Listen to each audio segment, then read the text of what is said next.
안녕하세요. 한목사입니다. 6월 2일 큐티 투게더 시작합니다.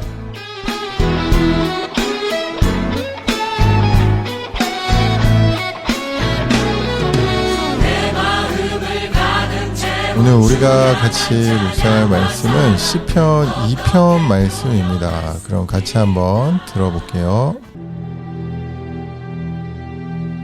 어찌하여 이방 나라들이 분노하며 민족들이 헛된 일을 꾸미는가? 세상의 군왕들이 나서며 관원들이 서로 꾀하여 여호와와 그의 기름 부음 받은 자를 대적하며 우리가 그들의 맨 것을 끊고 그의 결박을 벗어버리자 하는도다. 하늘에 계신 이가 웃으시며 주께서 그들을 비웃으시리로다. 그때 분을 바라며 진노하사 그들을 놀라게 하여 이르시기를 내가 나의 왕을 내 거룩한 산 시온에 세웠다 하시리로다. 내가 여호와의 명령을 전하노라. 여호와께서 내게 이르시되 너는 내 아들이라. 오늘 내가 너를 낳았도다. 내게 구하라. 내가 이방 나라를 내 유업으로 주리니 내 소유가 땅끝까지 이르리로다. 내가 철장으로 그들을 깨뜨리며 질그릇같이 부수리라 하시도다. 그런즉 군왕들아, 너희는 지혜를 얻으며 세상의 재판관들아, 너희는 교훈을 받을지어다. 여호와를 경외함으로 섬기고 떨며 즐거워할지어다. 그의 아들에게 입맞추라. 그렇지 아니하면 진노하심으로 너희가 길에서 망하리니 그의 진노가 급하심이라. 여호와께 피하는 모든 사람은 다 복이 있도다. 오늘 묵상할 말씀은 시편 2편 말씀입니다. 시편은 스토리가 아니고 말 그대로 시이기 때문에 장과 장이 연결되는 느낌이 사실 거의 없습니다. 딱딱 끊기죠. 그렇기 때문에 오히려 매일매일 큐티하기 힘들었다면 이 시편 말씀은 서로 이어지지 않기 때문에 오히려 큐티하기에 그날그날 큐티하기에 더 좋지 않나라는 생각이 들기도 하는데요. 그리고 시편은 말 그대로 시이기 때문에 문학적인 기법이 많이 사용되었는데요. 그래서 소위 우리가 문과다, 이과다 이런 이야기 하잖아요. 그래서 이과 쪽 성향인 사람은 오히려 시편을 읽으면서 어려워할지도 모릅니다. 제가 좀 그런 편이기는 한데 어쨌든 장르가 시라는 걸 알고 묵상하면 좋을 것 같습니다. 오늘 말씀은 세상의 왕들이 하나님과 그리고 기름 부음 받은 자를 이제 대적하고 있죠. 이제 이에 대해서 하나님이 진노하시고 또 시온의 왕을 세우셔서 그를 자기 아들이라 하십니다. 그리고 세상의 왕들과 재판관들은 하나님을 경외하며 섬겨야 한다는 말씀이 나오고요. 그 아들에게 입맞추지 않는 자는 하나님의 진노하심으로 결국 다 망할 것이라고 말씀하십니다. 여러분 아마 교회를 이렇게 좀 다닌 청년이라면 여기서 말하는 하나님이 이제 세우시는 왕 그리고 그 아들이 누군지 대충 감이 오지 않을까 생각이 드는데요. 바로 하나님께서 열방을 구원하시기 위해 보낼 메시아를 말하는 거죠. 그래서 하나님과 대적하는 세상 그리고 진정한 왕으로 오셔서 온 땅을 다스리시는 이제 메시아 예수 그리스도를 이제 의미한다고 볼 수 있습니다. 물론 이게 메타포이기 때문에 이스라엘의 왕이라고 생각할 수도 있고요. 또 그리스도인들이다라고 그렇게 적용을 할 수도 있겠습니다. 오늘 말씀도 이제 어제 했던 얘기 중에 이제 소속에 대한 얘기를 했잖아요. 오늘도 결국 이 소속이 어디냐에 대한 묵상이 많이 되는 것 같아요. 세상이 점점 발전하면 할수록 이제 사람들이 자유를 더 갈망하고 이제 스스로 인생의 주인이 되기가 더 쉬워지는 것 같다라는 생각이 드는데 이제 많은 경험과 또 지식을 믿으며 살아가거나 아니면 자신을 안전하게 지켜줄 돈, 지위, 이제 이런 것들 속에서 평안을 느끼면서 살아가죠. 그러면서 당연히 그렇게 살아가면서 당연히 하나님과 맞서는 삶을 이제 살아가게 되겠죠. 세상과 하나님을 동시에 섬길 수는 없는 거니까요. 하지만 온 세상을 다스리시는 하나님은 하늘 보좌에서 이제 그런 사람들을 보면서 비웃으신다고 이제 4절에서 말씀을 하고 있는데, 하나님이 이들에게 주는 이제 마지막 경고는 당연히 하나님께 소속으로 옮기라는 거겠죠. 이제 12절이 그런 의미로 다가오는데, 온 세상을 다스리시는 하나님을 우리가 올바로 알아야 한다는 겁니다. 그리고 하나님을 내 삶의 주인으로, 통치자로, 구세주로 그렇게 모시고 믿고 섬겨야 한다라는 거죠. 그렇지 않으면 결국 마지막에 남는 것은 하나님의 심판뿐이다라는 겁니다. 그렇기 때문에 어디 다른 데 가지 마시고요.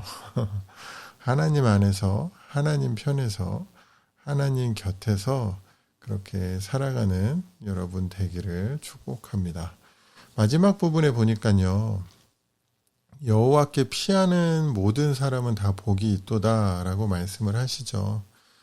여러분, 하나님의 진노를 피하기 위해서 당연히 우리의 피난처로 보내신 예수님에게로 우리가 피해야 우리 삶에 참 자유와 평안이 오는 것이고요. 이뿐만 아니라 삶에서 온갖 피곤함과 공고함과 어려움과 어떤 힘든 일이 찾아올 때요. 엉뚱한 곳으로 가지 마시고요. 하나님께 피하시기를 바랍니다.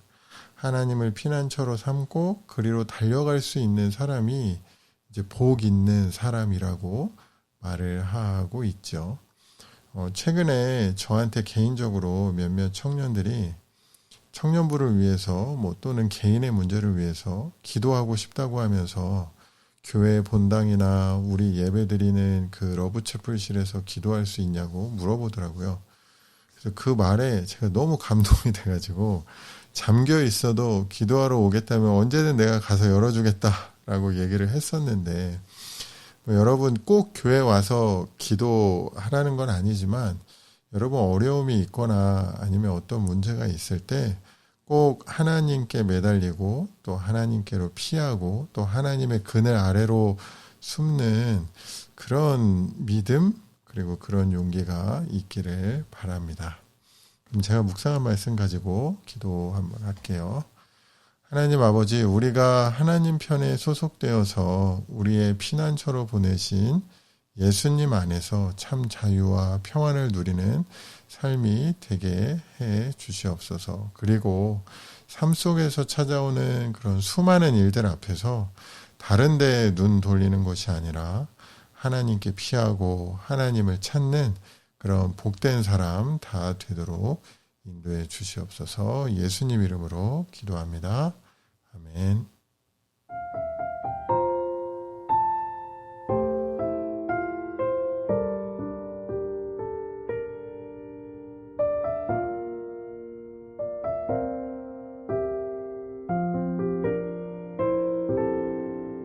나의 안에 거하라. 나는 내 하나님이니 모든 환난 가운데 너를 지키는 자라. 두려워하지 말라. 내가 널 도와주리니 놀라지 말라. 내 손 잡아주리라. 나의 안에 거하라. 나는 내 하나님이니 모든 환난 가운데 너를 지키는 자라. 두려워하지 말라. 내가 널 도와주리니 놀라지 말라. 내 손 잡아주리라. 내가 너를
함께 들으신 찬양은 위시원 자매님이 커버하신 나의 안에 거하라 라는 찬양이었습니다.